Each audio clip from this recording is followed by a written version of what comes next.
When Oliver returned from the countryside, he brought back a little boy named Marco. He told me that Marco was adopted. He also told me that he would never have children with me. But later, when I became pregnant and wanted to keep the baby, Oliver secretly drugged me, forcing me to miscarry. During my postpartum confinement, he hired a plain and simple housemaid to take care of me. But I caught them having an affair. I threw the woman out. From that moment on, I poured my heart and soul into raising Marco, treating him as my own. When he was accepted into Tsinghua University, we held a grand banquet to celebrate his achievement. That night, in front of everyone, Marco publicly called me a homewrecker. He drove away his real mother and then threatened to kill himself to force Oliver to abandon me. I was so enraged that I suffered a brain hemorrhage. Only in my final moments did I finally understand the meaning behind Marco's name. Then, I opened my eyes again.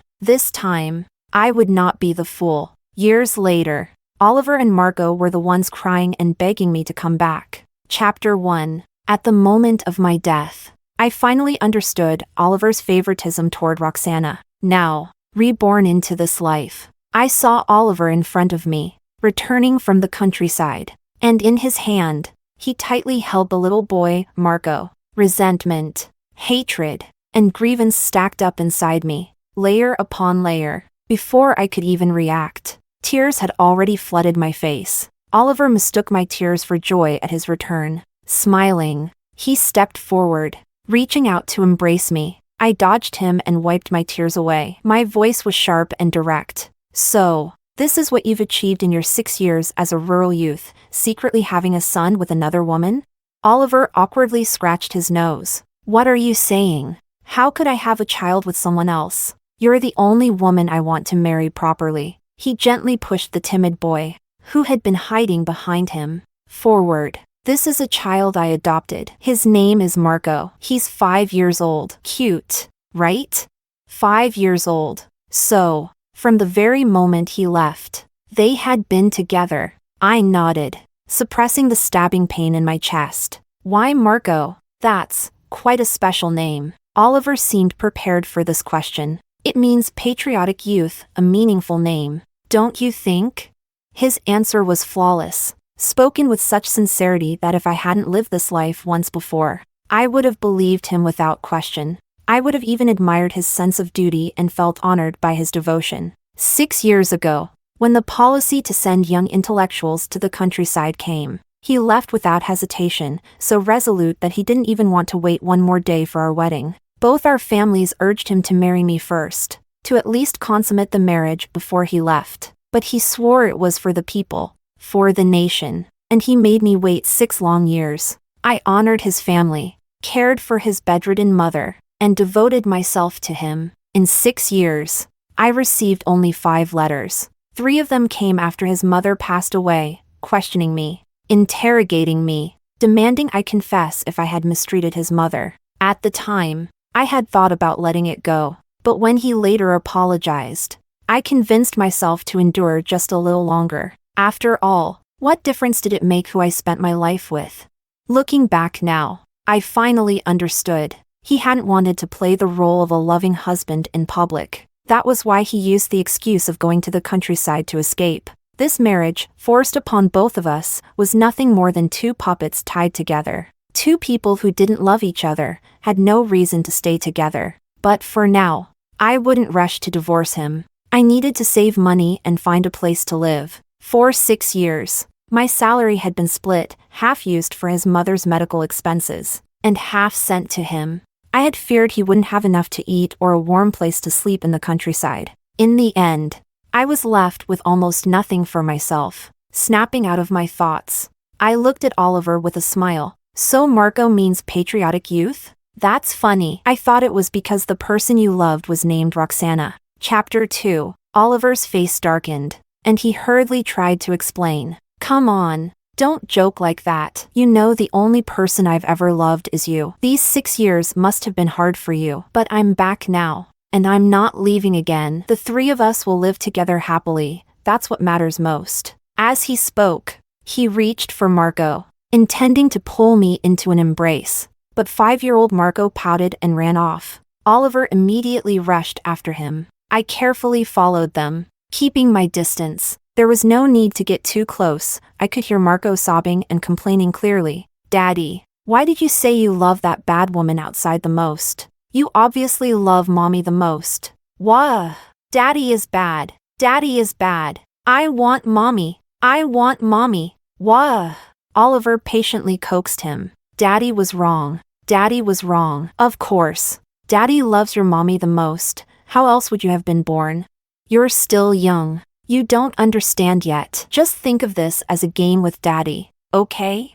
Marco's crying suddenly stopped. In a soft, childish voice, he asked, "What game?"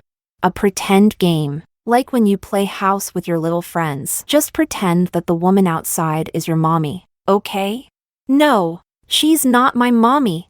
"Be good. If you listen to Daddy, I'll be able to bring your mommy back even sooner." As soon as Oliver said those words, Marco immediately agreed to play house. Moments later, they both reappeared before me, pretending as if nothing had happened. Marco even ran over and hugged my leg. I lifted my leg and kicked him away. This time, I wanted to see, without me, could he still make it into Tsinghua or Peking University?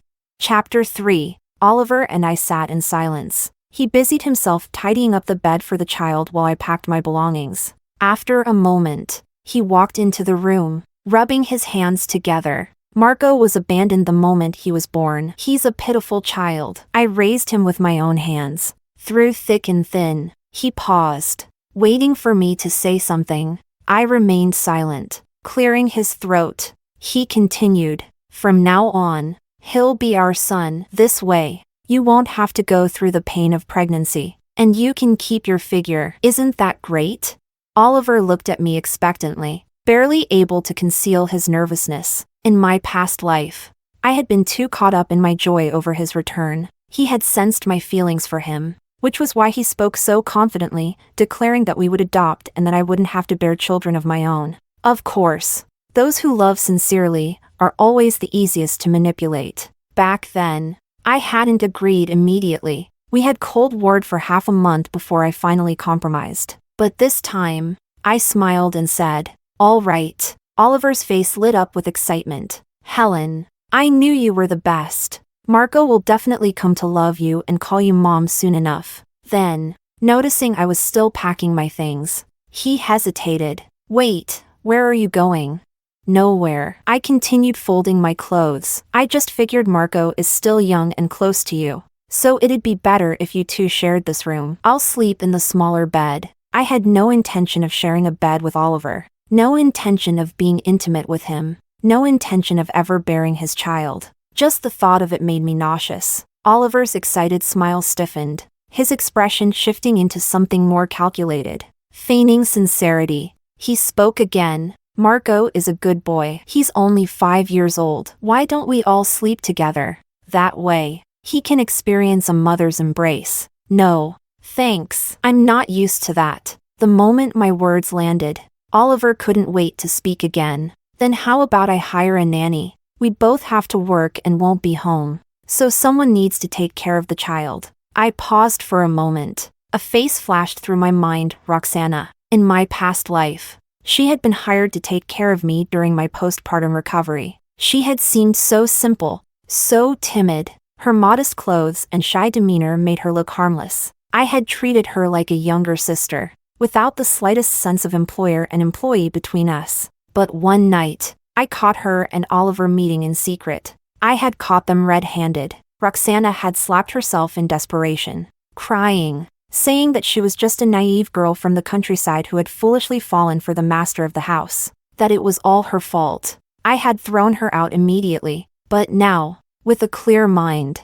I finally understood. She was far smarter than she looked. She had never forced Oliver to publicly acknowledge their relationship. No, her strategy was to make herself the victim, to act weak, and in that apparent fragility, she had won the sympathy of 2 men. She had left Marco in my care, knowing that under my guidance, he would receive a far better education than she could provide. After all, my entire family worked in education. Her son's future would be brighter with me than with her. And so, her bond with Oliver remained intact. But this time, I wanted to see if she could still pull off the same trick. So, I agreed to Oliver's request. After all, they needed to be together for me to catch them in the act. Chapter 4. I told my parents in advance about my decision to divorce. Their reaction was extreme. They wouldn't stop nagging and trying to dissuade me. If you get divorced, you'll have to find another man. Are you really that bored with life?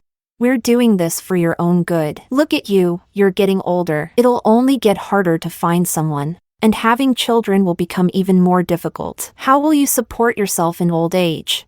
When I insisted that I would never remarry after the divorce, they escalated their reasoning. We do not agree to this divorce. We'll have Oliver come over another day and have a proper talk. The problem is just that you two need better communication. Oliver is a college graduate with a stable job. He only found a woman in the countryside, that's all. Are you really saying you can't even compete with some rural woman? If a man is stuck in a godforsaken place, it's perfectly normal for him to find a woman there. Wasn't your father the same when he was young? And look at us now, we're just fine. A deep pain filled my chest. They didn't care about me at all. So, Dad was like that when he was young? That just means he was a scumbag too. And now, you want me to accept another scumbag? Smack! My mother's palm landed hard across my face. My father pointed at the door. Get out! Get out of this house! You are no longer welcome here. I didn't go back. No matter what. This marriage was ending. Chapter 5. Roxana looked exactly the same as in my past life, plain and simple, with thick braids draped over her ears. She called me mistress of the house, but I remained indifferent, merely telling her that her job was to take care of Marco. Roxana nodded like a pecking chick, promising that she would treat the child as if he were her own. Marco wasted no time in pulling her into his room, where mother and son could finally reunite and share their longing. I glanced at my reflection in the mirror. Whether it was my previous life, where I spent half my years in endless toil, or these past 6 years in this life, I had treated myself far too poorly. So, I went out and bought a new dress and new leather shoes. I curled my hair in a stylish Hong Kong wave and painted my lips a striking red. When Oliver saw me, his eyes nearly popped out of his head. I deliberately called Roxana over and asked, "Do I look good?"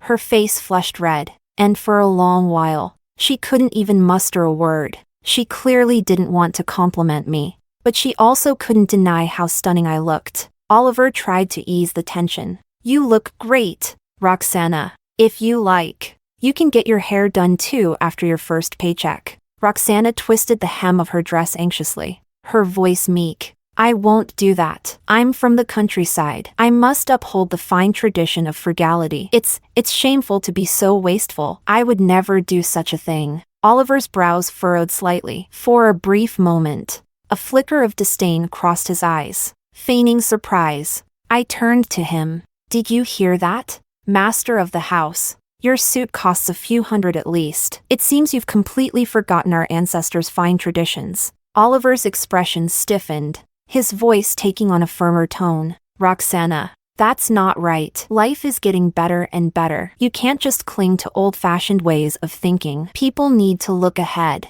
Roxana's eyes turned red. Like a pitiful little rabbit, she huffed and ran away, as if throwing a childish tantrum. Of course, Oliver chased after her, and naturally, this would be followed by sweet words, comforting embraces, passionate kisses, and then, inevitably, a tumble between the sheets. Pure bliss. Chapter 6. Roxana started resenting me. The better I dressed, the plainer she made herself look. She wanted to create a stark contrast, hoping that Oliver would see me as a wasteful woman while she played the role of the virtuous wife and mother. That day, I attended a colleague's wedding banquet and brought back a handful of white rabbit candies. On my way home, I spotted Marco playing with a few kids at the alley entrance. Normally, I wouldn't bother with him, but this time, I approached him voluntarily. He pretended not to see me. I handed out the white rabbit candies, and soon, the children were gathered around me, calling me pretty auntie. I pointed at Marco. "I'm his mother." "Huh, Marco, this is your mom? You never told us that. Your mom is so pretty. Her dress is so beautiful. If only she were my mom." A little girl looked at me in admiration. Marco opened his mouth, as if wanting to deny it, but in the end, he didn't say a word. Of course. He loved the attention. He was an outsider in this neighborhood, and the local kids had a strong sense of group identity. It had taken him a long time, through sheer persistence, to be reluctantly included in their circle. But now, he was the center of attention. Marco, when can we visit your house? Your mom smells so nice. You must have a lot of flowers at home, right? Yeah, let us visit. We'll bring snacks. Your house must have lots of delicious food, right? Do you have chocolate too? Marco shot me a nervous glance. I smiled at the children. Of course. You're all welcome to come over. As I walked away, I heard Marco's proud voice behind me. My mom is amazing. She's a teacher.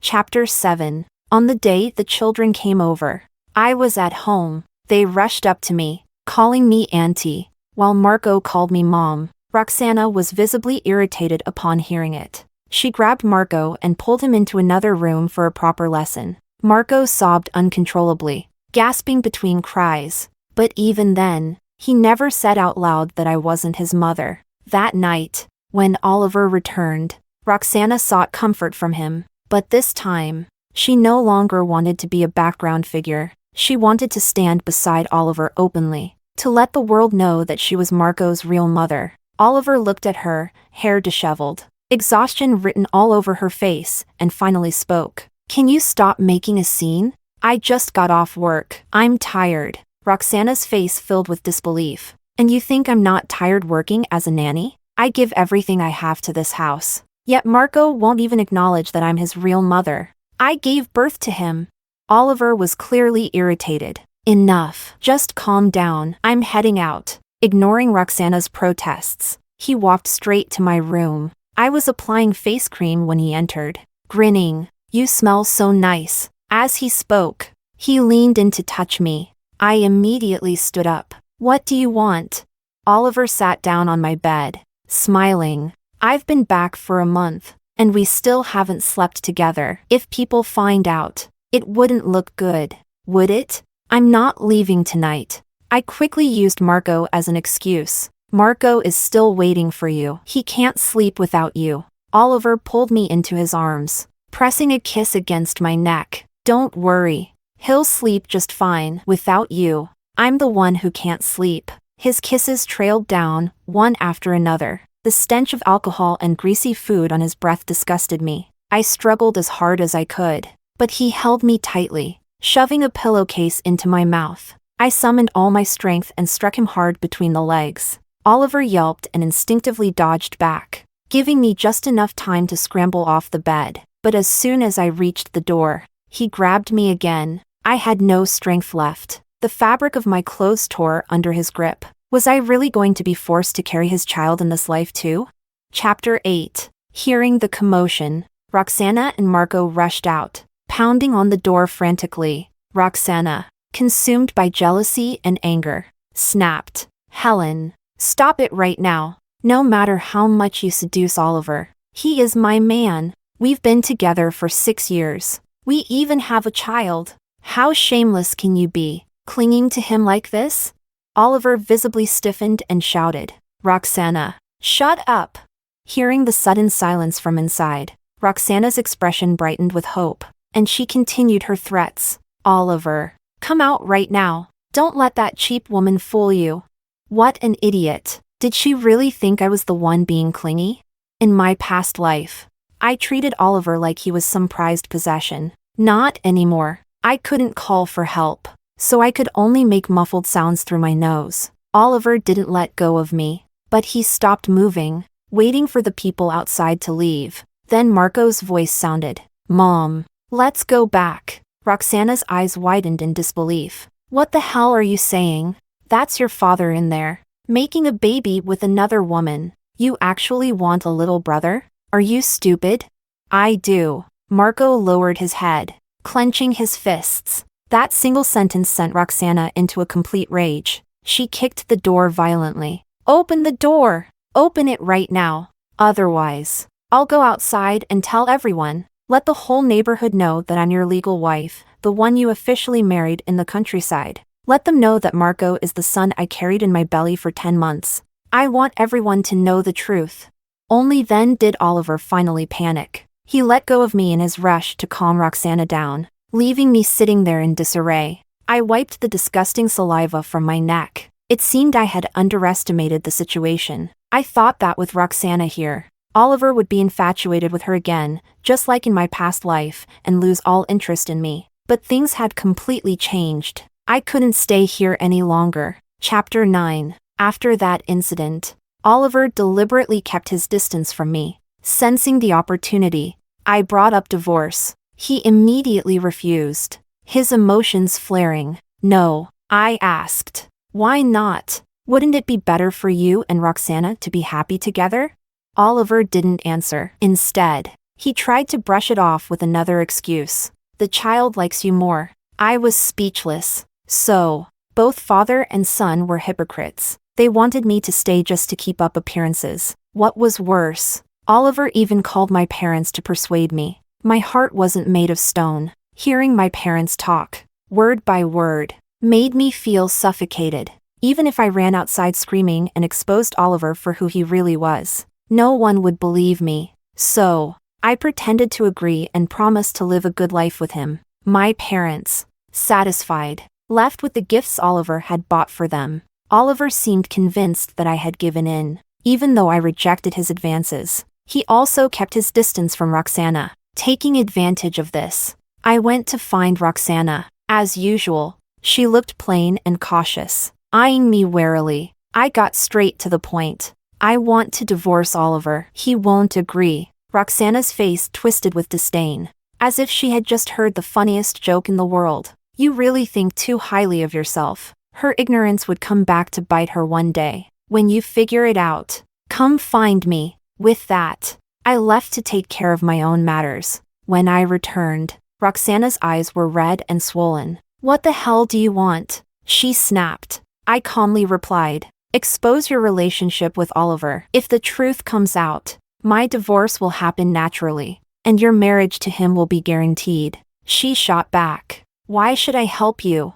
I smirked, "Because you want to marry him." Chapter 10. Roxana and I reached an agreement. 2 days later, I invited my colleagues over for dinner. Just as I opened the door, a woman's coy, flirtatious voice rang out. I froze in place, covering my face. Tears dripped onto the floor. The chili powder in my hand worked wonders. My 2 male colleagues exchanged glances before striding forward and dragging out a completely naked Oliver. "All right, let's go. We're heading to the neighborhood committee." Oliver's face turned deathly pale. "No, wait. You guys are Helen's friends, right? Let's talk this out." The chili powder burned so much that I kept crying. I couldn't even open my eyes. My colleagues thought I was heartbroken, that I still loved Oliver and didn't really want to humiliate him by reporting him to the authorities. So, they comforted me, suggesting that I talk things through with him and resolve the matter privately. Then they left. I washed my eyes with water, taking a long time before the burning finally subsided. Oliver still refused to agree to a divorce, but he had no choice. If I made a public scene, things would only escalate further. In the end, he had no option but to go with me to finalize the divorce. Chapter 11. News of Oliver's divorce and his affair with the housemaid quickly spread. To avoid suspicion, he didn't marry Roxana. Instead, he sent her back to the countryside. Roxana had no choice but to comply.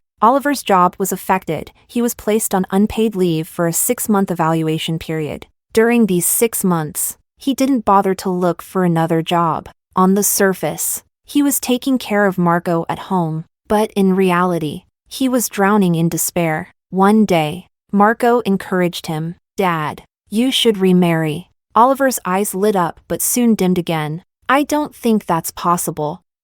"Why are you saying this? Your mother is still waiting for us to bring her back." Marco avoided his gaze, his clenched fists slowly loosening as he whispered, "Dad, I need to tell you something, but you can't tell Mom." "All right.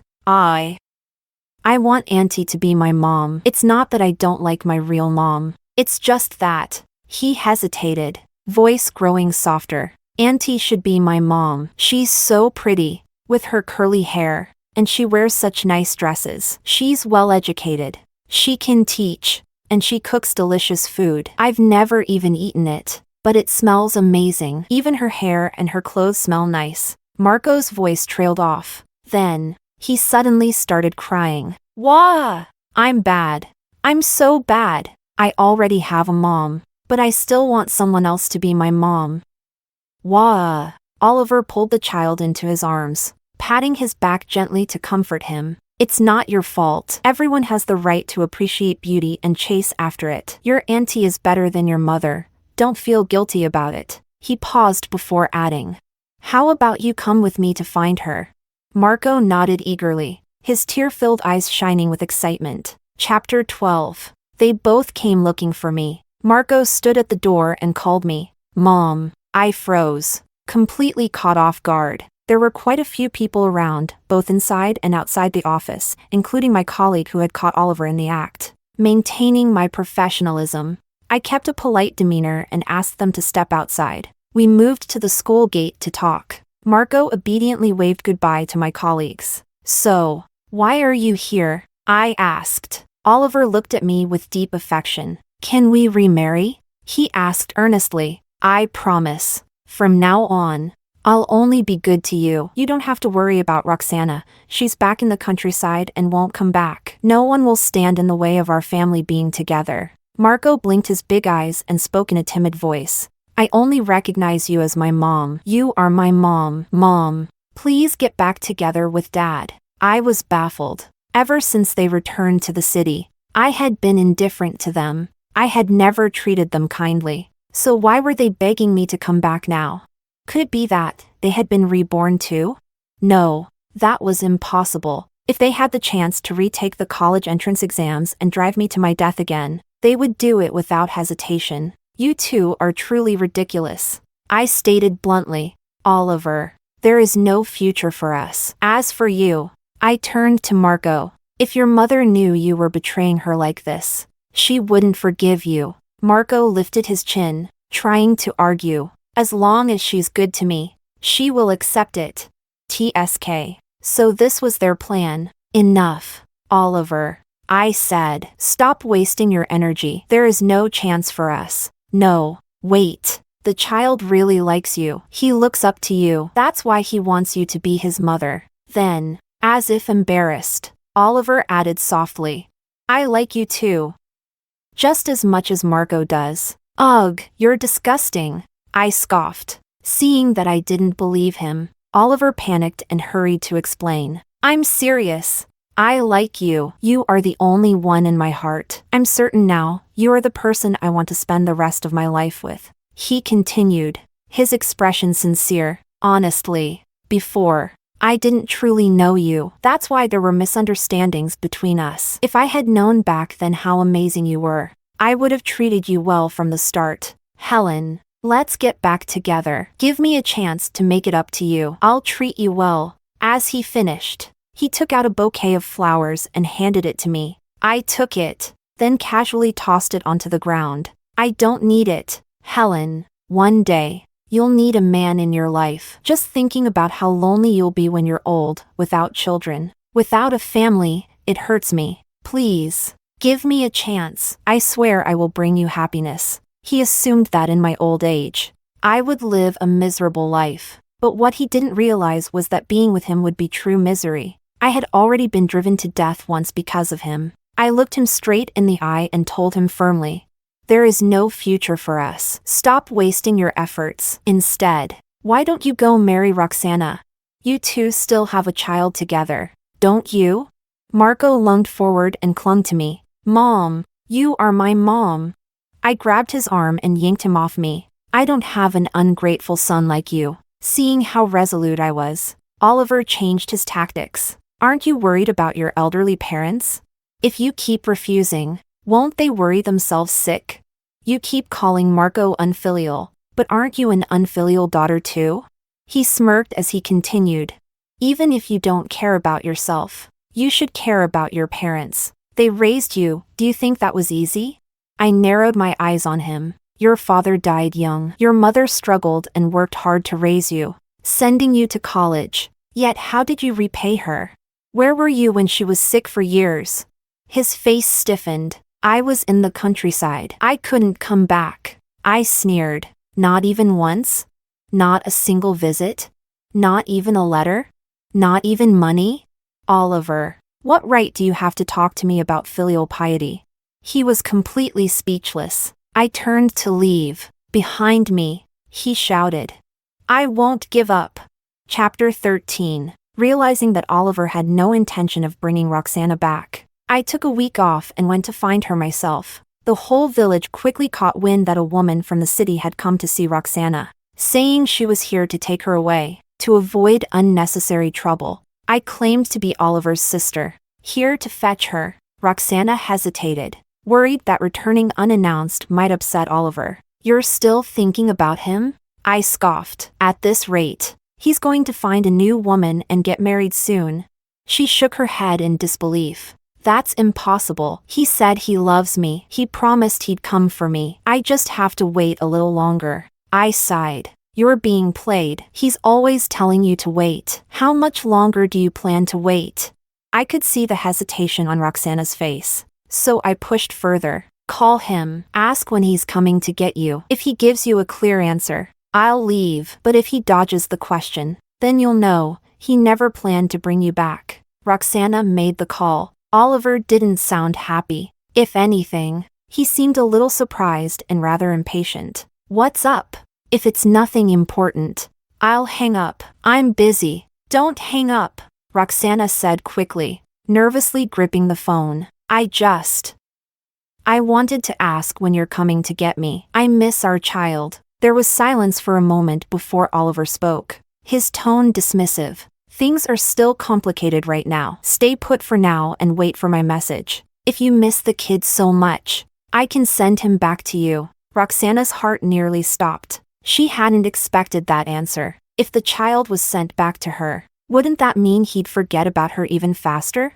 No, she whispered. Let him stay with you. She hung up, dazed. For a long time, she sat there, utterly lost. Then she turned to me. Fine, I'll go. Oliver, ever the hypocrite, valued his reputation above all else. Even though he was annoyed by Roxana's sudden return, he had no choice but to let her stay. Roxana didn't demand much. She only asked to remain in the house as a nanny so she could be with her child. Otherwise, she threatened, she would report everything. After all, the child was undeniable proof of his lies. Oliver had no other option. But the more time he spent with Roxana, the more he realized he didn't like her anymore. Sure, he could still sleep with her, but beyond that, he couldn't bring himself to care. Roxana didn't notice. She thought that as long as Oliver was still willing to be intimate with her, it meant he still had feelings. She worked hard, cooking, cleaning, waiting for him to come home. She even tried to supervise the child's studies, believing she was playing the role of the perfect mother and housekeeper. But the truth was, none of it mattered. Neither Oliver nor his son valued her presence. To Oliver, she was dull. She made the same simple peasant dishes over and over again. He was sick of it. Marco saw Roxana as an uneducated woman. She couldn't teach him how to read or write properly, couldn't explain the news from the newspapers. And in his eyes, she was nothing more than a country bumpkin. Meanwhile, Oliver started coming home less and less. When he did, he was always drunk. No matter how much Roxana pleaded with him, it was useless. A deep sense of helplessness settled in her heart, and she poured all her unfulfilled happiness into Marco instead. Endless worksheets, constant recitations, there was no time to play. No room for childhood.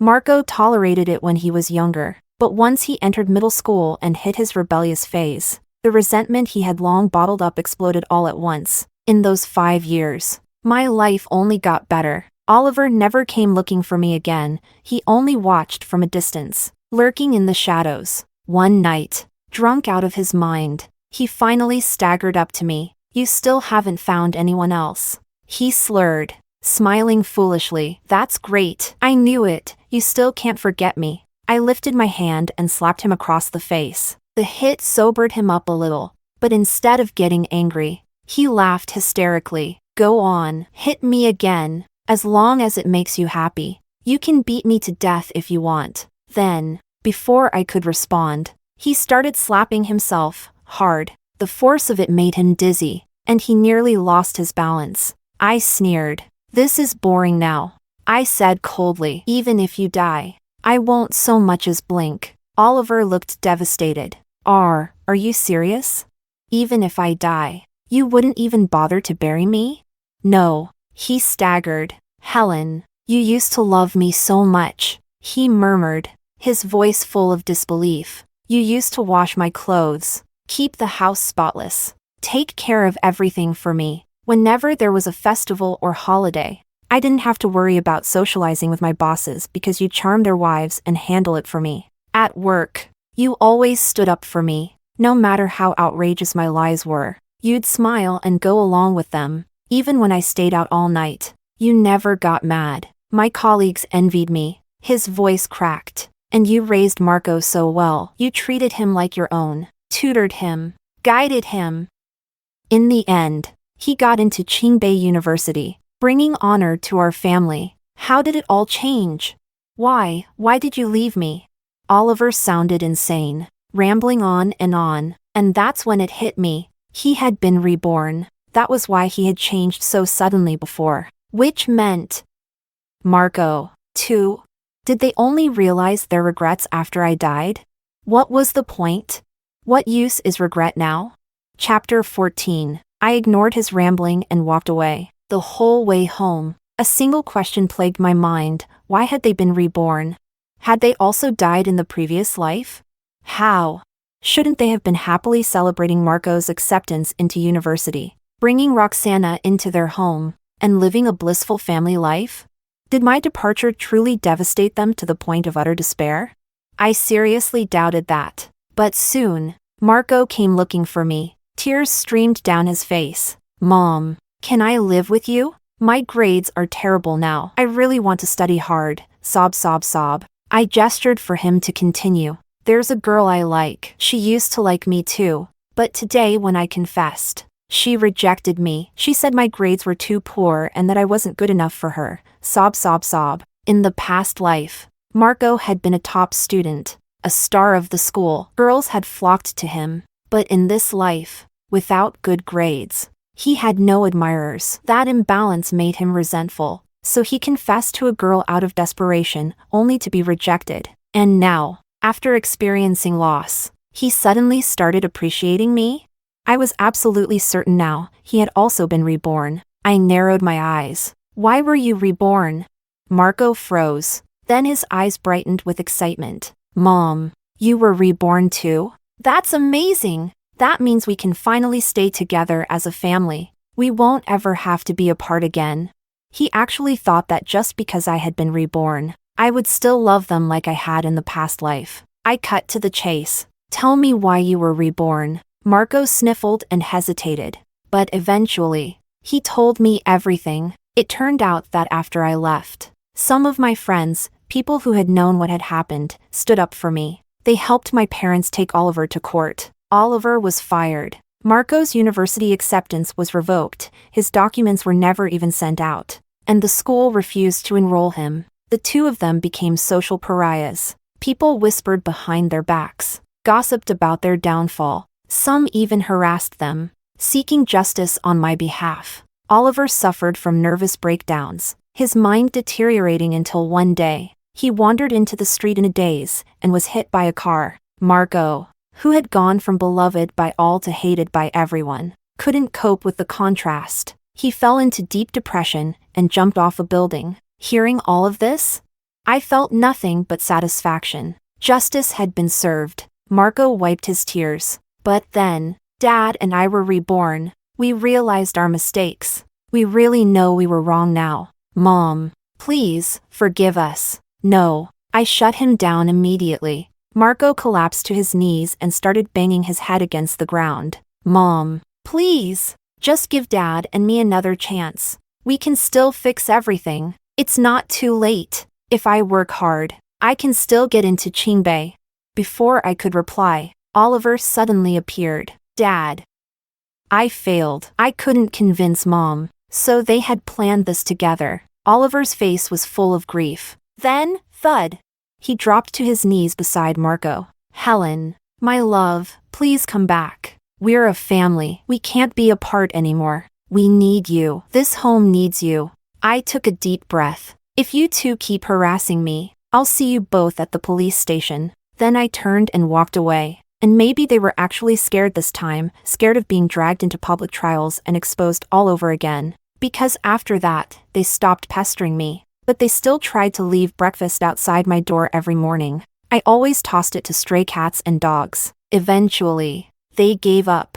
Chapter 15. Oliver, thinking himself superior to others, refused to build connections at work. His career stagnated, and he was soon sidelined by his superiors. With only a meager salary, he could no longer brag in front of his colleagues. As Marco grew older, his rebellious streak intensified. It was as if he wanted to punish or take revenge on the world. He got into frequent fights, brawled at school, and was often disciplined. Both father and son took out all their anger on Roxana. At first, it was just insults, cutting words, degrading remarks. Then it escalated to physical violence, punches, kicks. And then, one drunken night, they beat her to death. The sudden realization of what they had done shocked them both. Terrified, they each tried to push the blame onto the other. Amid their argument, a heavily intoxicated Oliver stumbled and hit his head, knocking himself unconscious. Marco ran away.